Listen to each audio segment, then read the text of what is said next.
The Deep Six. 6 stories from your world in 30 minutes or less. Hosted by Patty Steele and Steve Cochran.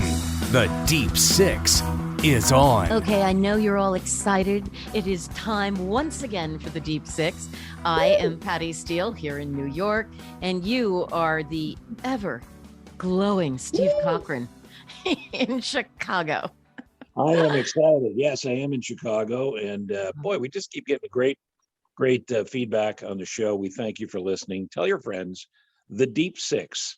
We do it every week. Patty Steele in New York and me, Steve Cochran in Chicago. And you got to tell your friends, you got to tell your friends to tell their friends as well. We're trying to build something here. So that would be helpful. Without a doubt. All right, you ready? The Deep Six. Story number 1. We always start with entertainment. So we've got a bunch of stuff. Now, we have talked in the past. It's really not Kanye West. It's Ye. But I don't think everybody knows when I say, I'm going to talk about Ye. People think, oh, she's happy. That's not what it is. It's Kanye West and Pete Davidson. And you take it away, Mr. Cochran. Well, I think, eventually Kanye is going to land on a name he likes. Remember when P. Diddy was Pete Diddy and then he was Puffy, or he was Puffy and then he was P, and then there were like 15 other iterations. I don't think that was the same guy, was it? No, but Kanye eventually is going to drop all these other names and things. Oh, okay.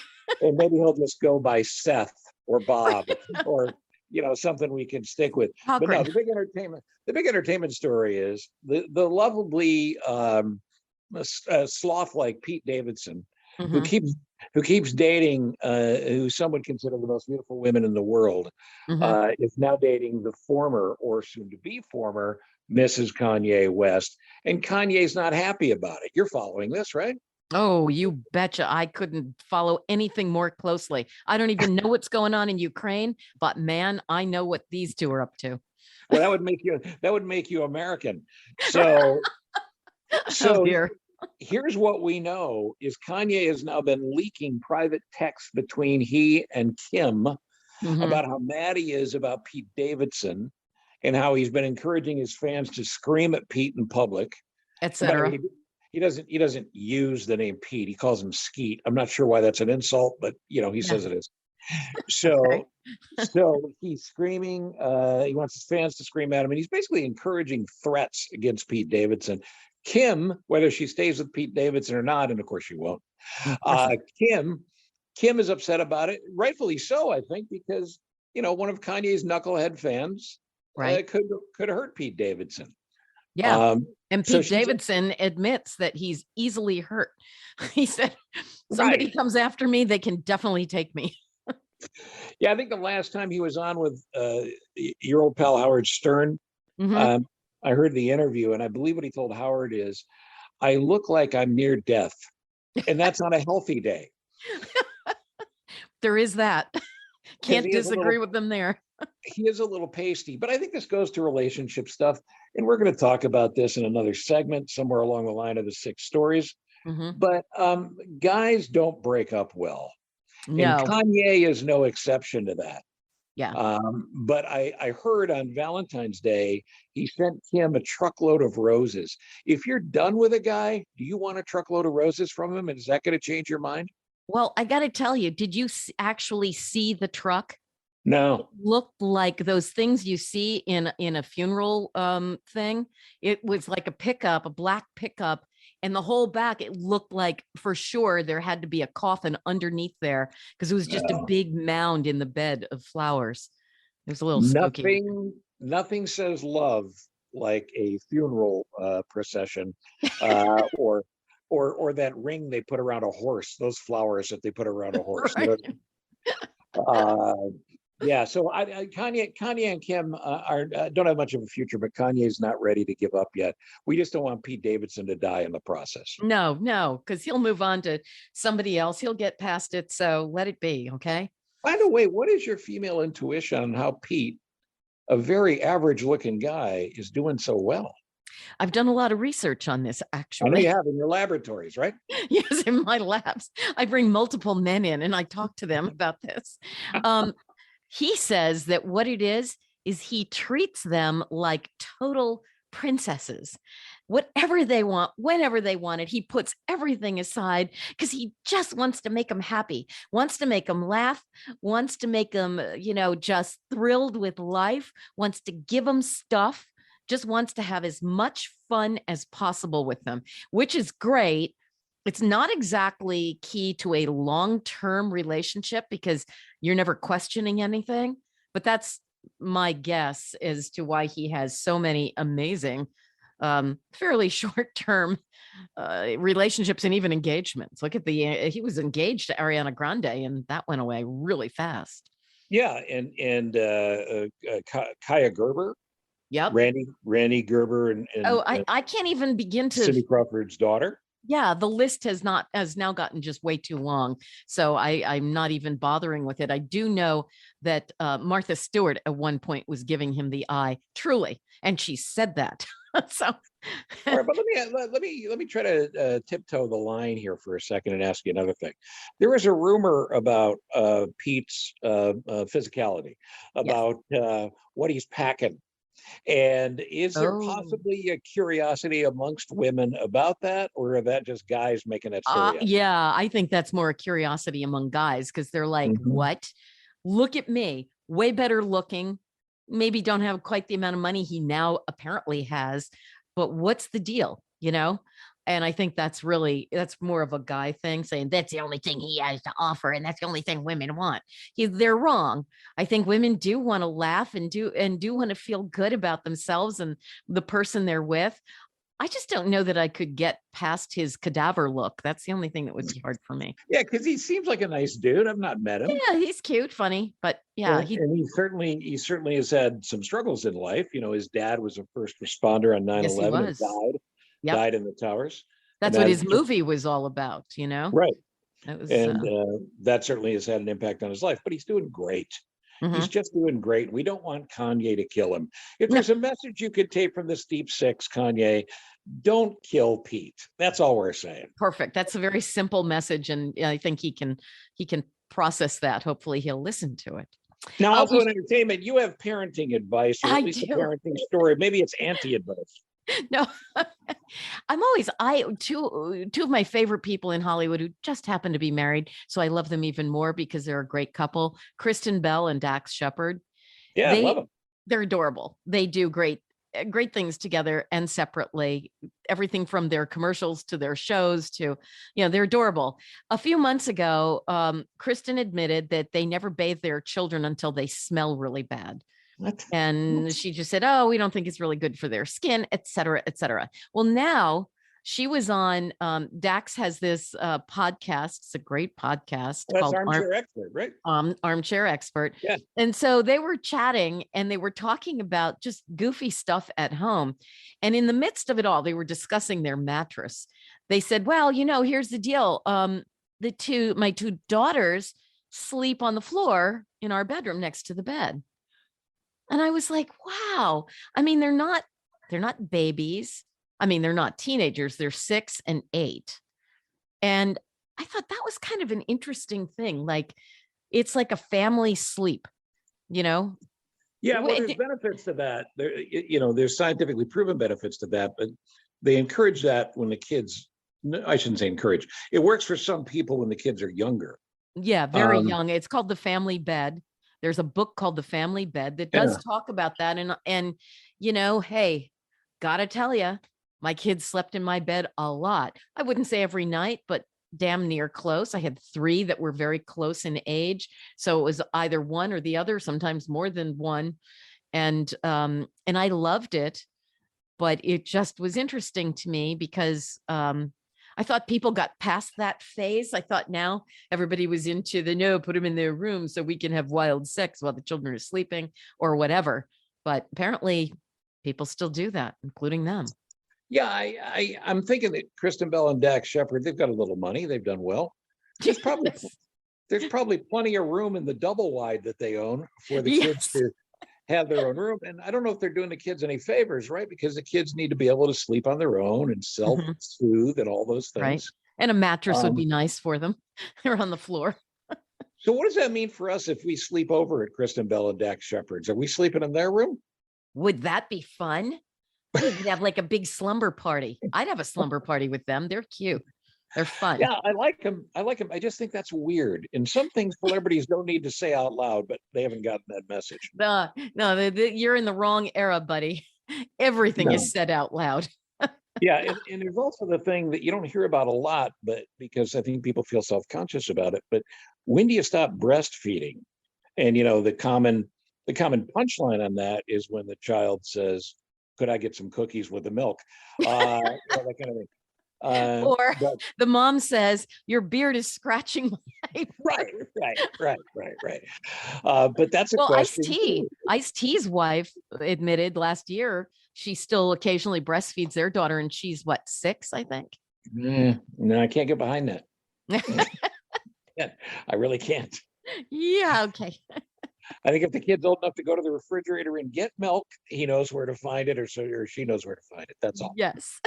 One more show business story about a really disturbing individual, maybe Mhm. the most disturbing. You think about all the Me Too people that were outed. Will Kevin Spacey ever work again?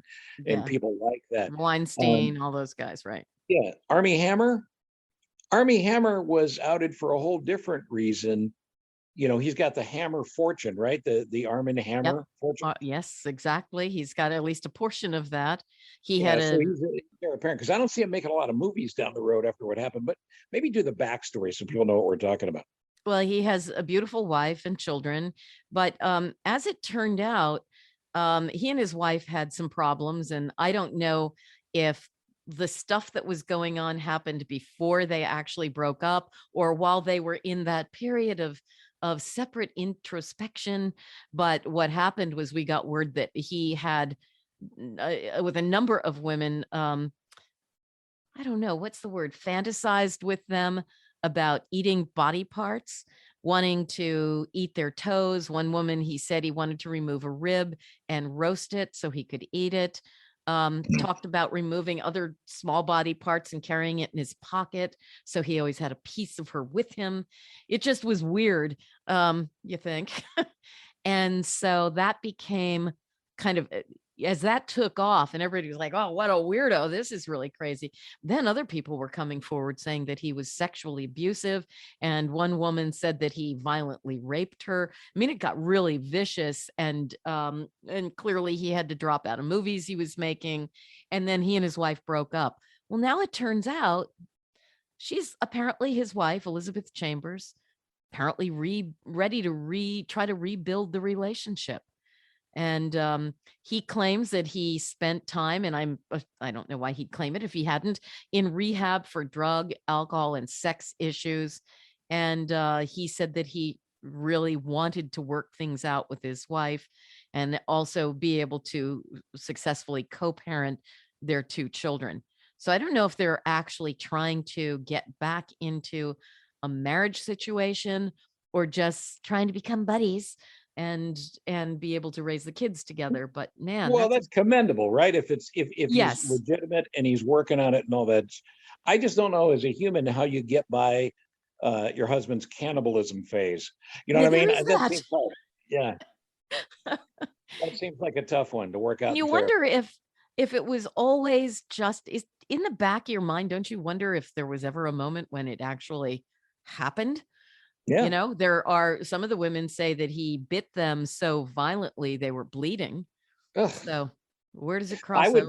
I would be LA cold casing that guy until the sun doesn't come up again, because who knows what he actually did or maybe did not do. But yeah, I gotta say, of all the things you could do to piss off the lady in your life, cannibalism is going to be right up near the top.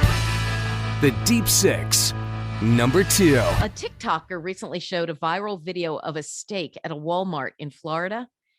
The steak, it looks something like, because I was looking at pictures of it, it looks like heavy duty chicken wire wrapped around the steak. And it also has like a little alarm kind of electronic security lock on it, because it was a couple of rib steaks, $21, which these days, not that expensive. I've seen steaks for like $6 billion in the store lately. I mean, right. It's crazy. And because meat's so expensive now, people are stealing it more. Is that the premise? Yes, they're stealing it. I mean, we saw here in New York a couple of weeks ago, a guy leave a Trader Joe's with a stack of like 15 steaks. And people were like, you just stole those. And he's like, what?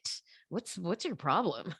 Like, and he just walked out with them and nobody goes after him, So this guy, decides to do a TikTok. It's like a 12-second TikTok, but it's been watched like in 4 days, the first 4 days, 4.5 million times. And he went, yo, you got to be kidding me. And he's holding up this steak. And one person answered back, just saying, Walmart also sells wire cutters. So yeah, maybe you buy the wire cutter, stuff the steak in your pants, and you leave the store. Right. Or you cut it off in the meat department and just leave all that behind. Right. Another person said, I'm not eating that. I only eat cage-free beef. Nicely done. And then somebody else said, cops are watching this, it's a stakeout. Oh, man. Okay. Sometimes the internet swings and misses, but they're giving it a try. These people should be writing for SNL. I don't know. Yeah. So I have not seen the wrapped in wire and security stamped meat, but it does make it less tasty to me. I will say this: if you get caught doing that, there's a caste system. There's an order of importance in prisons, right? Right. So when you're talking to the other inmates, say, what are you in for? And you say stealing steak, unless you have the steak, I'm thinking it's going to be a tough day in the showers for you. That's all I'm saying. That's still some meat, man. Yeah. What do you mean by meat? I mean, meat. Right. It's a whole thing. And while we're talking grocery stores, I read this really funny thing and personally have been the victim of this. If you shop at all with Instacart, which I hadn't done before the pandemic, and then it became incredibly easy to just like lay on my couch, pick out a bunch of food and tell somebody else to go buy it.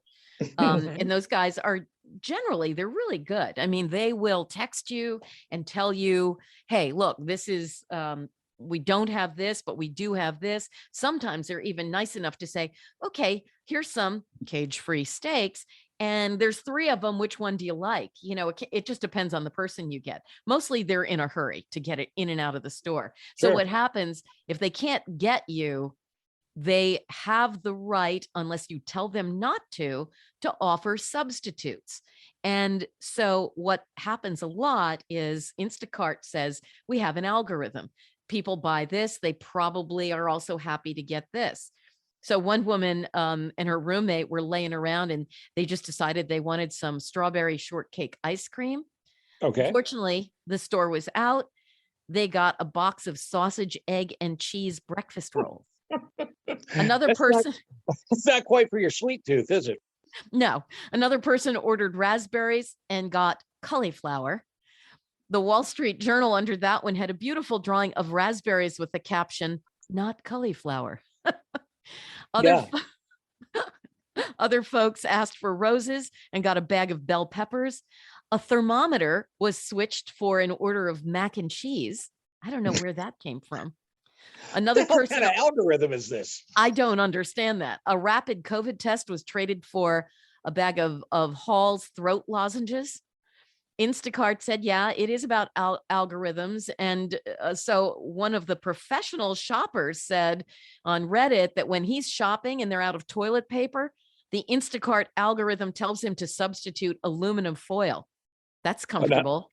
And when buying water bottles, he's been told to sub KY jelly.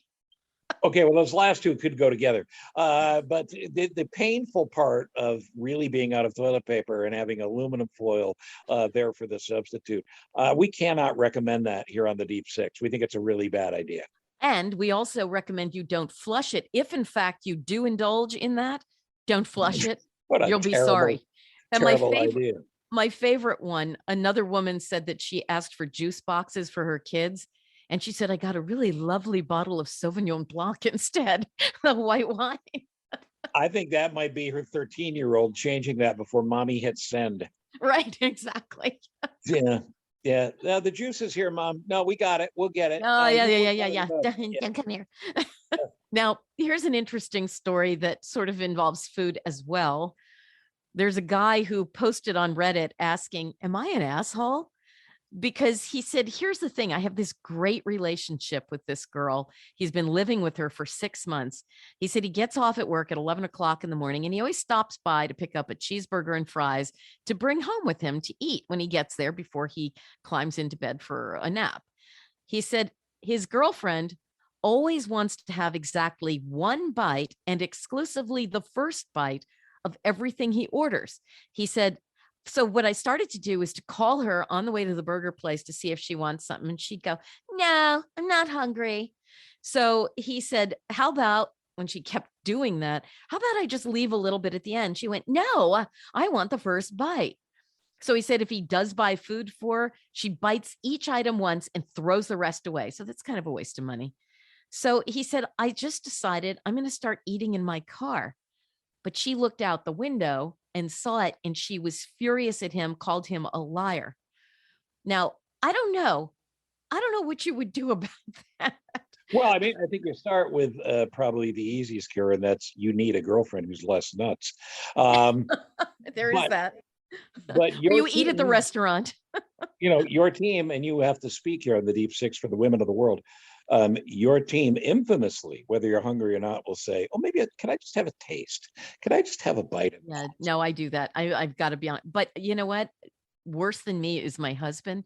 He does that all the time. Really? And he does it, but here's what he does. He doesn't say, can I have a bite? He picks it up and bites it. And so, I've gotten used to it over the few years, but my kids get insane. And and it used to be like, Dad, now it's like, Dad. Yeah. They get really Make your own, mad. Dad. Yeah. Yeah. Or they throw it back down on the table and say, finish it. I'll go buy something else. They get really mad. So personally, when it comes to it's territorial thing, you don't own my territory. Yeah. I'm perfectly willing to share if someone asks, and maybe I'll break a little piece off if I don't want their lips biting down on my stuff, depending on who they are. But, Right. So I'm giving her a big thumbs down, and I'm telling him he needs to be less of a puss and just confront it and just say, don't really care for this. If you want me to bring you something, maybe you pay for it, lady. I've only been together 6 months, Well, and imagine he's at the end of the workday for him. Right. And he's having something to eat, which would be his dinner. Mm-hmm. And he's got to deal with this stress. So I feel for the guy, but I'm with you. Stop being a puss and deal with it. And see if you can find a common ground solution, because she clearly doesn't want to eat food that you've eaten. She wants the first crack at it, and she doesn't want to admit she's actually hungry. So here's the thing. Right, exactly. That's a lot. Could be a lot of it. Here's the thing. It's got to impact their sex life. So that brings us to the Deep Six. Item number 3. Exactly. 26% of Americans age 18 and up say they did not have sex even once over the past 12 months, according to this survey. Now, was it because somebody was eating their food and then they just didn't want to get in the mood because they were pissed off at them? I don't know. But they say, here's the weird part of it. They say this is not just pandemic related. It's a long-term trend. They say the 2 years with the next highest percentage of adults who didn't have sex in the past year were 2016 at 23% and 2018 also at 23%. Is this another thing that Donald Trump has ruined? No, it kind of puts you off sex. Is that it? Yeah, because 2016 and 2018 were way before the pandemic, right? Yeah, sure, way. And why were people having less sex then? I don't know. And they say before 2004, the highest percentage was 19%. So we're on a really kind of crummy trend, huh? There's a theory that, again, you may be working on in your laboratories, but there's a theory that the ready availability of pornography for men and women in every possible level, you're only 2 quick clicks away, right. that has lessened America's sex drive. Yeah, maybe, but I think it's an individual thing and a relationship thing. And I think that might be an easy excuse. Yeah, it could be. And they also talk about how even married sex has dropped in large numbers. And they're not really sure why that is as well. Funny. Well, you know how when you get a new car and you drive the car off the lot, the minute you leave the lot, the value of the car drops? Mm-hmm. It's the same math for a marriage and sex. Oh my God. You're going to hell. The minute you leave the church, it's the exact same drop off. I think. I don't know. I just think you're not gonna go to hell, or you're gonna get killed by somebody, which brings us to item number 4. The Deep Six. Number 4. Have you been watching Inventing Anna? I know about it. I have not. It's about this chick. She was this Russian German woman who came to New York, claimed to be a rich heiress. In 2017, she was arrested. She defrauded banks, hotels, and some of her pals out of around $275,000. She was convicted, and she was sentenced to like 10 or 12 years in jail. And as always happens in these cases, she did a little over a year and a half, probably too pretty to stay in jail. Sure. But she is actually still a little bit locked up, either locked up or not, because they're trying to deport her, and that hasn't been working out. But along came Netflix and handed her $320,000 to help out in this Inventing Anna. Now, the problem is, due to the Son of Sam law, you're barred from making money off a crime. So some of the money went to pay back her victims. Some is being held in escrow. But now she's worked out a new deal with a production company for a docuseries about the next phase of her life. And that is pure genius, because it's not based on a crime, but on what comes next. So it's so she can keep the money. She'll probably be able to keep the money unless somebody goes after her and tries to deny her that, which is kind of interesting. Well, we should make sure the audience knows, if you're thinking about killing somebody, have this in your back pocket as plan B for your Netflix pitch. That's all I'm saying. Right, exactly. Well, it seems to be. I mean, look at this movie that they did, The Tinder Swindler. This guy that stole like $10 million from a bunch of women all over the world. I mean, he would go in, he'd show them his lavish lifestyle that he was, living off of actually money he'd taken from other women. And then slowly he would hit them up for money. He's like, oh God, I've got this deal coming down and I need some ready cash. Oh yeah. And they'd go out, they'd take out loans and stuff if they didn't have the money. And then he'd ghost them. He'd keep the money he borrowed. And again, it was $10 million before he finally got arrested in 2019. He did a really short amount of time in jail because, I mean, obviously he's already out and he was arrested in 2019. So now he believes he would be a killer success in Hollywood. And it's really about people loving bad boys and bad girls. His idea is a show that would be like a dating game where women would compete for his love. Because there's nothing like dating a convicted felon, right? He wants to.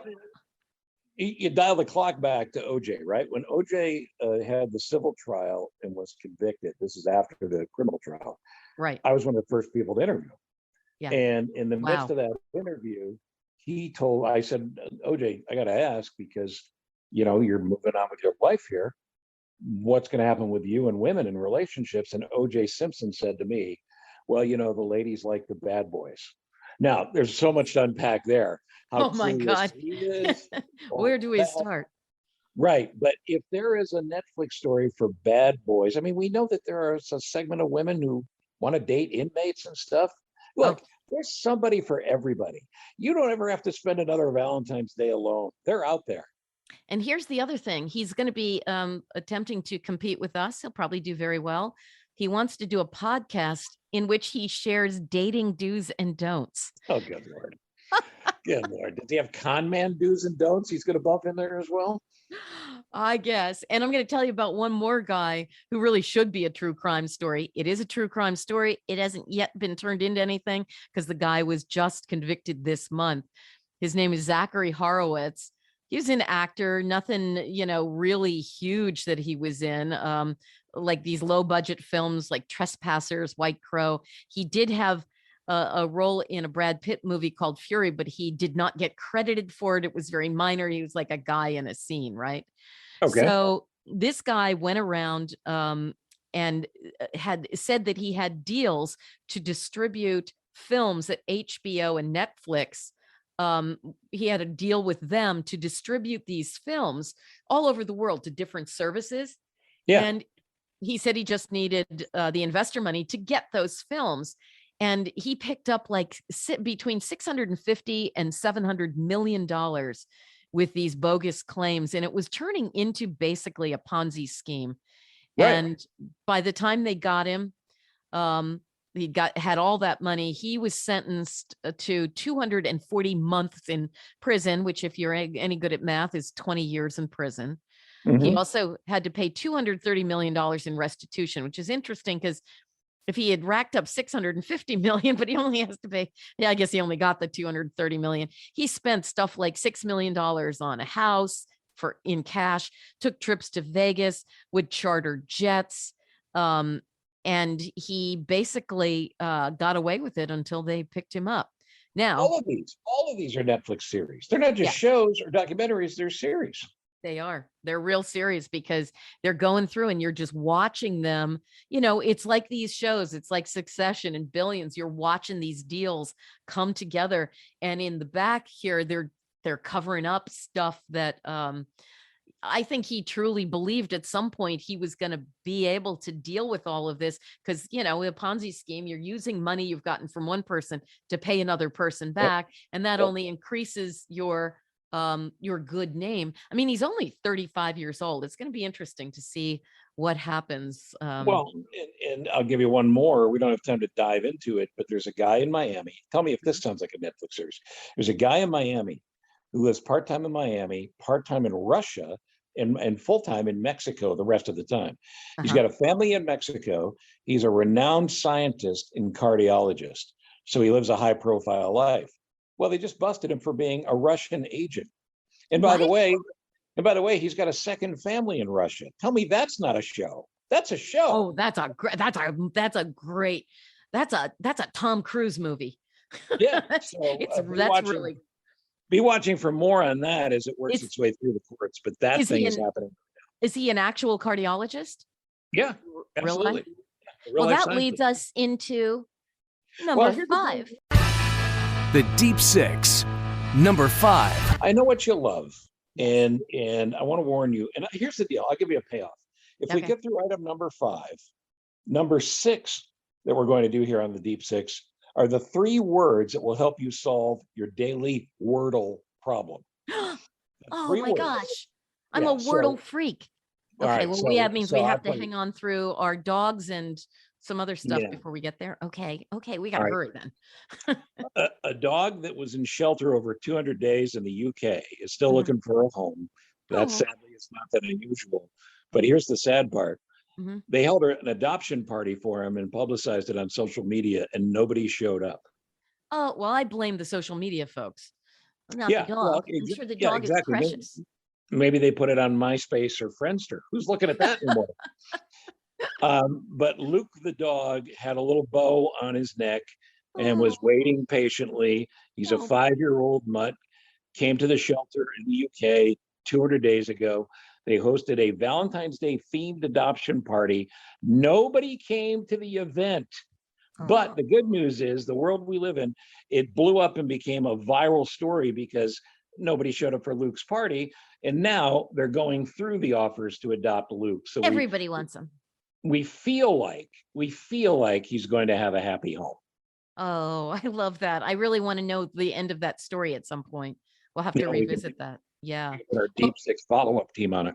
Speaking of happiness and nature, because it's have you ever heard of forest bathing? No, what is that? You mean taking a bath in the forest? Essentially, you're a forest bath. It is actually where you go out into the woods and you kind of like lean into a tree and put your arms around it. You really should have bare feet, and you should put your feet along the root lines in the soil and just breathe and soak in the vibrations of the earth. And I mean, there are people who actually prescribe this for cancer patients and for people with everything from depression, all kinds of things. And as as a forest bather, I can tell you it is one of the Wait, most, wait. You've done this? I have done this. I have. Well, all It right. is, So it works. So you're and telling I've me talked it's to therapeutic. professionals about it as well. And it is the most calming thing. And we all know that when you can calm yourself, you can deal so much better with both physical and mental health. Well, now there's a movement by healthcare practitioners to literally give you a prescription to go visit a national park or a national historic site or marine conservation areas. And they believe that it truly improves physical and mental health for patients that need it. You know, being an outdoors person, I love John Muir was the father of our national parks. And he said, whenever I go out for a walk in the forest, I realize I am really going in. Wash your spirit clean. And I so love that. I have that in a little affirmation section on my phone, along with other stuff he said, because I really believe it. And I think it's really cool that they're going that far now, that they're giving people free passes to these beautiful places to go and just clean your spirit. All right. So educate us when Mhm. you are, and I don't want to be, the smartest that I normally am here. When you're tree hugging, Uh-huh. you have to be open to whatever you should feel at that point, but there's no specific thing that you should be experiencing. No, it's more a meditative thing. It's like you lean in and you can lean in forward and wrap your arms around the tree, or you can lean back on the tree. And really, it's clearing your mind, it's breathing, it's looking up through the leaves at the sky. It is the most incredibly beautiful feeling. And, look, we all live in an incredibly stressful world right now. And I can 1000% guarantee you that if you take just a little bit of time to do that, to just wherever you can go, whether it's a park, wherever you can go to find yourself a tree. And sometimes if you don't have a tree, you can, just sit down on the sidewalk, or you can sit down on the grass and just look up at the sky or whatever it is, and just allow nature to kind of feed you. It's an incredibly healing thing physically and mentally. And I've gone through a bunch of everything from illness to upset, as we've talked about, and it has worked for me amazingly. So So, in doctors prescribing this doesn't mean that you have to have your insurance card for the tree. It just means this is something you should go do. right, it is. Yeah. And you won't be turned down by insurance, because I don't think they'd accept it. But All right. I feel like we've gotten through this. So let's get to the Wordle item. this is what I'm Number waiting for. 6. The Deep Six. Number 6. If you want to master Wordle, there is a finance teacher named Derek Horstmeyer, who also happens to have a great brain for science, as do his students. Uh-huh. And they have gone through, and I mean thousands of computer simulations for Wordle, Uh-huh. and they've determined the best approaches to solve it in the least number of guesses, or to nail it in the 6 guesses that you get. Now, Wordle is now owned by the New York Times. Right. The guy that It's invented it, by the way, just did it for his girlfriend, because she, during the pandemic last fall, and she was bored with stuff, and he thought, okay, this would kind of be fun and do a little game for her. And here he is 7 figures later. Yeah, and he initially didn't want to sell it, didn't want to make it anything, but the offers kept going up because it's blown up into this huge thing. Yeah. I play it every day. You play I it do every too. day. Yep. I've only done it for about a month. I've only missed on one day, so I'm sure I'm almost at the Olympic level. But in going through it, it can be a little stressful, and there is the other option of going to a new page on your phone or your iPad or whatever and cheating, in Yeah. some form. This is a suggestion Why on would how you not even to say cheat, that? Oh my God. How could you say that? I never thought because of that. That's what I'm going to do. all the rest, everyone else has. Um, so based on the analysis of this particular professor and his students, if Right. you're trying to win in as few guesses as possible, they have the 3 words you need to go to. Now, Okay. there's one thing in the story I didn't know. Did you know the word, or the letter, I should say, that appears in most words? I would have thought it would be A. In Or fact, E. it's E. It It's is E. E. See, It that would is be E. my first go-to. All right. Well, obviously you're smarter than I am. But here are your 3 choices to get it in as few guesses as possible. You should start with one of these 3 words. Keep in mind, Wordle, your first word is just a guess. There's no trend to it. That's There's not no a pattern word. to Just it, a there's guess no is clue. 3 words. Yeah. So here are your 3. Write these down. Okay. Slice, SLICE. Okay. Tried, PRIED. Pride. Tried with a T. Oh, T is T. Okay. yeah, tried. And crane, CRANE. Okay. Any of those 3 words run through computer simulations over and over again have led to solving the puzzle in less than 4 guesses. Really? Specifically 3.92 guesses, because I know you like the numbers. Now, on the other hand, if you are saying, I don't care how many guesses it takes me to win, I know I get 6, I'm fine with getting it in 6, different words are recommended. Really? Yeah, Wow. different words. The allotted 6 guesses, the top 3 words to play are adept, not Adele, adept, ADEPT, clamp, which I think was the name of a band I was in. That was my punk rock period. Like clamp down on something? Exactly. Okay. And plaid, as in don't wear those pants, they're plaid. Plaid. I'm going to go golfing in my plaid pants. Right. Adept, clamp, or plaid. Now you play those 3 words, your chance of getting it correctly done in 6 guesses, almost 99%. Oh, well now, see, that kind of, does that spoil it a little for you, do you think? Yeah, well, the good news for me is with my ADD, I won't remember what I just told you 30 seconds from now. So, it's like starting over all the time. For me, You say plaid or floral? It's basically like the goldfish doing Wordle. It's just a new end of the bowl to me. That's all. Right. So it's a fascinating story if you love the Wordle. I love But Wordle. I guess the only warning I would have, you can correct me if I'm wrong, because I'm in Chicago and you're in New York. Right. So you could go over to the New York Times and get this answer. I believe the New York Times is going to start charging for this, the ability to play this game eventually, aren't they? Well, I would think that they would want to, unless they have some nefarious way of forcing you to subscribe on a deeper level, because they do that sometimes. It's like, I think it's still free, but for a limited time. Okay. So that's probably what it's going to be, because they want more subscriptions. And I've noticed, like, I get an email almost every day from this guy, Sam Sifton, who is one of their food editors there.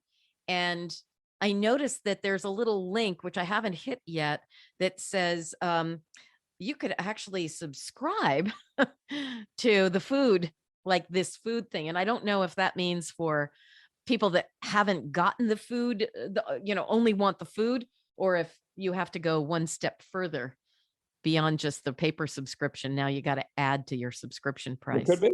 No, could be with Wordle. I think that could be the case. So there you go. 6 stories for you to talk about, and some help too. Well, think about the help we gave you. We gave you advice, maybe education, and that is limit your cannibalism.